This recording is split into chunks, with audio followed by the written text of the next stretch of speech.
Hi, welcome to Project Geospatial. I'm Adam Simmons with another episode here at the 2021 GEOINT Symposium here in St. Louis, Missouri. I'm here at the Riverside Research booth with Mike and Ann. So tell us a little bit about yourselves and we'll dive into who Riverside Research is and what you have going on here.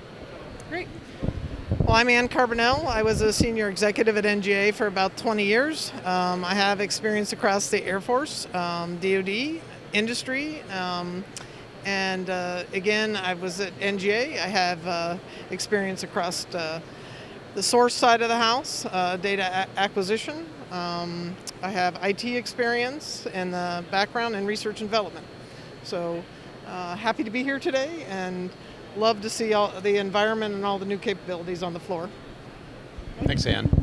So I'm Mike Nelson. I'm our Vice President for the Intelligence and Defense Solutions Business Unit at Riverside Research. My background is in physics and electro-optics. Came into the GEOINT community early on in the mid-90s. Sort of fell in love with a variety of different scientific collection assets and worked my way up from there to now running a large business unit across multiple clients in the DoD and the IC space. And just really enjoy the technology and being here at GEOINT today. So tell us a little bit about Riverside Research. Who are they? Who are you? and I believe you also have something new called the CIC. What is that about? Well, I'll give a brief overview of Riverside. Riverside is an independent, not-for-profit 501c3, but we are operating exclusively in the Department of Defense and intelligence community space. The vast majority of our folks are science and engineering, TSSCI cleared, and work on the inside on some of these programs with a growing cadre of individuals working in the commercial GEOINT domain and really trying to take advantage of that, both for our customers and for national security. So Riverside operates a series of business units and interdependent labs. One of the things that we do as a not-for-profit in this space is we reinvest much of our would-be profits back into research and development. And we do that purposefully for our clients in the national security space. So we do things like artificial intelligence and machine learning that's focused on ISR mission areas. We do trusted and resilient systems that are focused on some of our Air Force clients for things like trusted microelectronics. We investigate precision navigation and timing alternatives as well. And there's a series of research and development activities that go on at Riverside. Our business model is to provide services and products to the communities that we serve. And we do that through direct contract support. We do that through software development. We also do that through research that enhances that, both today's technology and the future as well. One of the things that we do with that, with the IRAD program is we look at pressing needs in the government. We look at enduring challenges that they're facing. And one of the things that Ann and her team did early on in 19 throughout 2020 was identify a real need to bring an ecosystem together to truly leverage the commercial explosion of data providers with an application developer community that was essentially starved for access to a lot of this data. And so Ann and her team did a great job creating this concept and then getting it off the ground with our now largest internal research and development effort. And Ann, I'll let you talk to the specifics of what the Commercial Innovation Center, or the CIC, actually is. Okay, great. So the Commercial Innovation Center is a place where we can bring in developer data into a common or bring the satellite data and overhead data and commercial data into a common environment so developers have access to that data.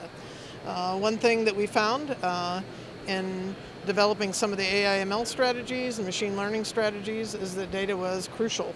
Not only was it to have the real data, sometimes you can't find the real data, was to have the synthetic data as well so you can create models to help do detection.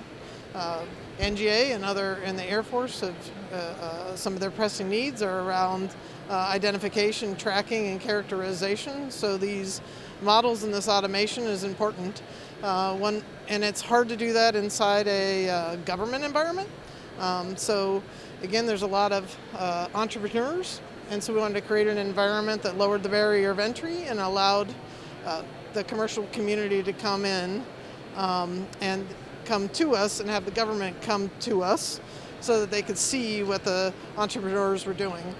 We recently, today, signed an MOU with T-Rex here in St. Louis, and we hope that our infrastructure will help bring together the team of entrepreneurs in that building and also help us interface with the government and the government coming to us to see those capabilities.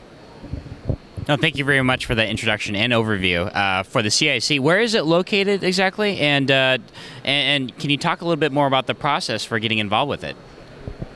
So the CIC itself is virtual. So we have a team. We have members that are all in Centerville, Virginia. We have members that are in Dayton, Ohio that are helping run the CIC. It is built to be in the hybrid cloud. So right now we started out with the Amazon Commercial Cloud and the Gov Cloud. So anybody, anywhere can come to the CIC virtually, work and develop in the cloud. What was your second question?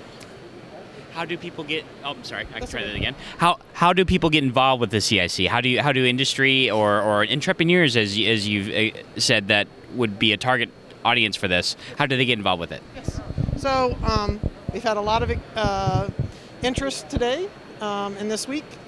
We have a way to enter in. You can come to the website. You can sign up, identify your problem, where you are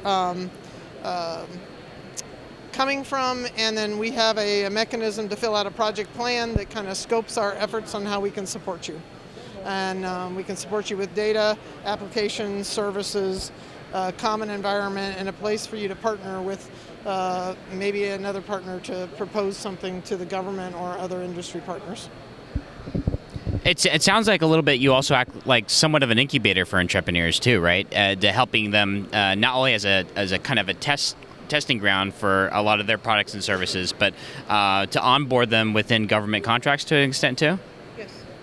Yes, we can give them some ideas based on the subject matter experts we have at Riverside and some of our partners on where they can transition their capabilities to in the future. We also had foreign partners coming to us in this environment.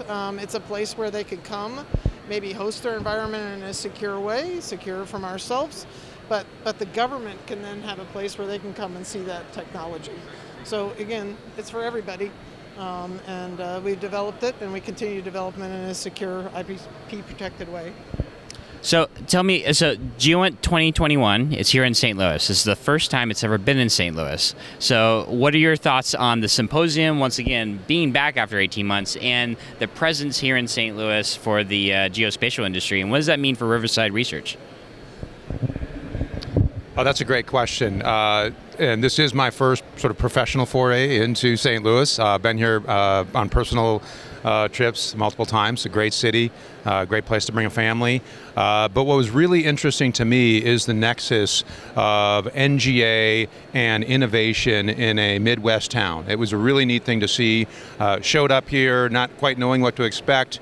Had a great crowd, great turnout here, even though there is still the COVID issue and we're challenged with that. But then being able to look up and down the street and see all sorts of innovation going on. Our time at the T-Rex today was really powerful to me to know that sort of level of innovation is going on in the geospatial space. So this is a great place to have that. It's literally just down the street from the convention center. We walked there this morning, we walked back. The Moonshot Labs is co-located there as well. Really interesting to see NGA making that investment, and of course their whole NGA building that they're building, NGA West, that'll probably be ready in another year or so here as well. So clearly this is a hub for innovation and research. It's close to Dayton. I drove down, I didn't fly. So that's good, and being another Midwest town that does GEOINT in the Dayton area, it was sort of band of brothers, if you will, to have sister cities being able to do that research and development. So that was really, really interesting, and just frankly encouraged by the fact that there's research and development and true cutting-edge technology advancement going on in the Midwest, reaching folks sort of coast to coast and really embracing the diversity from everywhere from East Coast to California and Silicon Valley, and we're squarely in the middle of that. And to see the technology level here in town was truly inspiring. Having been an NGA employee, St. Louis was always kind of a second-tier organization, but everything started from St. Louis with the mapping agency. So we brought in the Intel community later, but this is really the core, and it's really great to see things back in St. Louis. I think they held the convention very well. I think the facility holds everybody well. I think the town held the numbers of people well, and I think the environment was fantastic. So I think that, I know it's like here every other year. I think it's a great place to be. So I hope they continue to have it here more. Well, thank you very much. That's awesome to hear that. Any last-minute messages you'd like to send to our audience? Any emerging academia or industry who has no idea what, or just learning about Riverside Research or how to get involved? Sure. So how to learn about Riverside Research? To start with our website, riversideresearch.org.